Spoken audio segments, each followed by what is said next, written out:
Merhaba, ben Ceren. Bu videomda patron kağıdından kalıbın nasıl çıkarılacağını anlatacağım. Erkek kalıbı nasıl çıkartılır hiçbir fikrim olmadığı için bu dergiyi buldum. Burada ev giyim sayısı. Bu sayıdaki şu modelin kalıbını çıkartacağım. Bu kağıttan nasıl milaj kağıdına aktarırız kalıbı ve nasıl keseriz, nasıl dikeriz bunlarla da ilgili bir video olacak. Model böyle. Bu model çok uygun. Çünkü ribanam yok. Etek ucu ve kol uçları için. İlk başta hangi patronda olduğunu buluyorum. Pafta C'de yer alıyormuş bu. Mavi patron. Patron parçaları verilmiş. Sadece belki öndeki cebi yapmam ben. Onun kalıbı da 5. 5. parçayı belki çıkartmam. Sonrasında burada beden bulacağız. Erkek bedenleri nasıl bulunur onunla da ilgili daha önce bir çalışma yapmamıştım. Ona da bakarız. 1.40 eninde sweatshirt kumaşı demiş. 2 metre hatta 2,5 metre gerekiyormuş bir sweatshirt için. Erkek kalıplarına bayağı fazla gidiyor. Demek ki kumaş 2,5 metreyle ben normalde kendime takım yapıyorum. 1.40 en demiş ama bendeki kumaşın eni 1.70 ya da 1.90 olmalı. Yani belki 2 metreyle kurtarabiliriz. Dikiş paylarının verilmediğini söylüyor. Aynı zamanda burada bedenler var. Hangi bedene denk geldiğini bulmak için herhalde bir tablo da vardır. Oraya gidelim. Bu kadın beden ölçüleriymiş. Erkekler burada. Beden boyu, göğüs çevresi, bel çevresi, basen genişliği verilerine göre beden bulacakmışız. Bunları tam bilmiyorum. Çünkü zaten hediye yapacağım. Şimdi sorsam da ne yapacağımı anlar. O yüzden bildiklerime göre gidelim. Beden boyu 1.86. Direkt beden boyu olarak da bulabiliriz. O zaman 58 beden kessek olur mu? Göğüs çevresi 116. Göğüs çevresi 116'dır. Bel 110. Basen 120. Yani belki basen 115 olabilir. Ama zaten sweatshirt geniş olsun deyip komple 58 beden kesebiliriz. Aynı zamanda şöyle bir tablo da koymuşlar. 58 beden erkek şurası XX large'a denk geliyormuş o da. Doğru, hemen hemen hep XX large alıyoruz ona.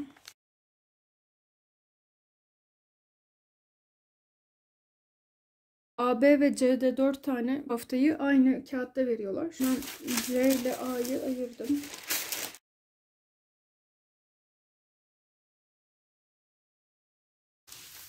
Şimdi bu adımda ne yapacağımı anlatacağım.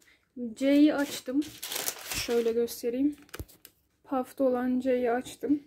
Buraya geri dönüyorum. Hangi parçaların lazım olduğuna bakacağım.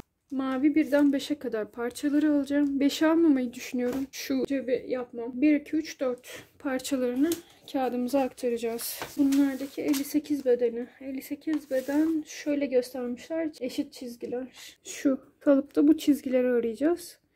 Bu çizgilerin üzerinden geçeceğiz. 1, 2, 3 ve 4. 5 şu parça cep parçası. O parçayı almayacağım. Kalıbı açıyorum. Burada altında mavi olanlara bakacağım.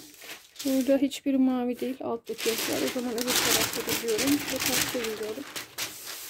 Aynen buradan 1, 2, 3 ve 4. mavi parçalar bu taraftaymış. Şimdi 1'i arayacağız. Her zaman hizasında oluyor. 1 numaralı parça bakın burada. Bu 1 numaralı parça. Birinci parça sweatshirt'ün ön parçası.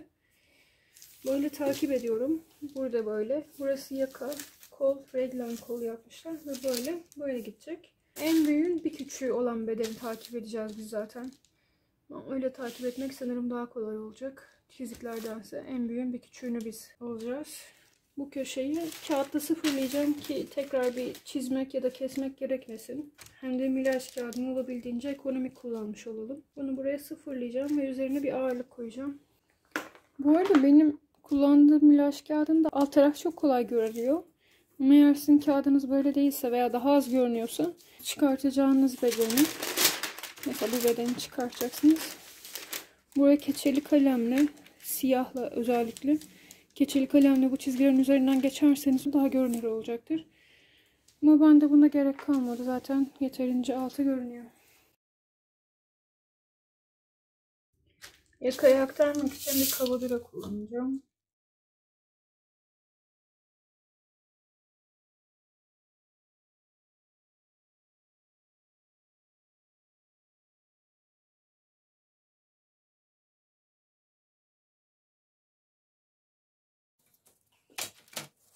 Ve gelelim en önemli adıma. Bunu hiçbir zaman atlamamamız lazım.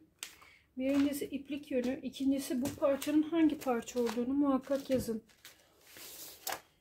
Ev giyim.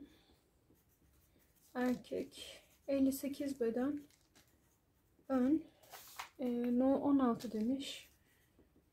İşaretler varsa. Mesela bunda ceplerin geleceği yeri işaretlemişler. Ben cep koymayacağım.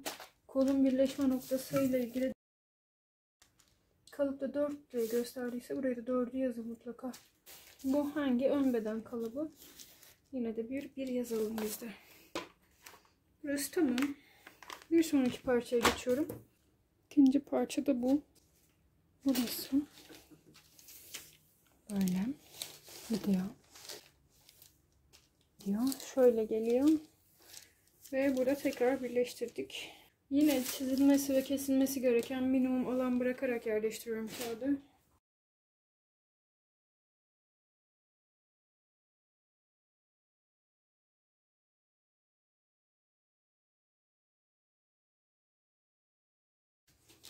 Şimdi onun da bilgilerini yazalım. Bu ikinci parça. Şöyle ikinci parça. Öbürünün biriyle çakışma çizgisi var. Bir önceki kalıba 1 koymayı unutmuştum bu arada. Şu anda gördüm. 1, 3 ve 2 numaraları buraya da aktaracağım. Şimdi bir tane kol kalıbımız kaldı. Bu çizgiler şu bakımdan önemli. Birler denk gelecek. Bu 4 numara öne gelecek parça demektir. Bu çizgileri çakıştıracağız dikerken.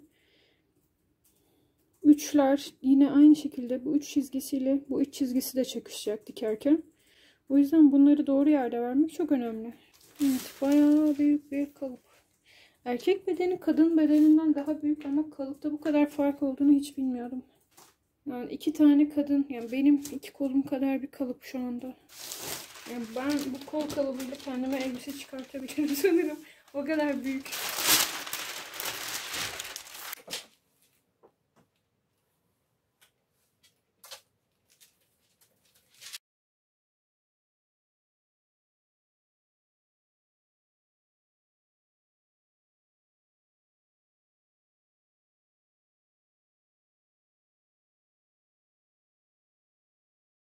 Şimdi burada iplik yönlü çizgisini vereceğim. 2, 4, 3, 2 ve 3. Bu işaretleri de aktaracağım.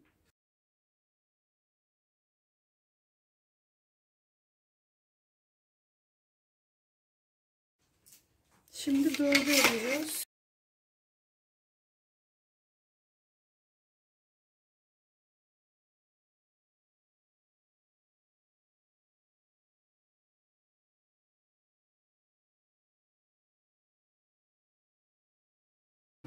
Şimdi bunları dış çevrelerinden böyle hepsini keseceğim.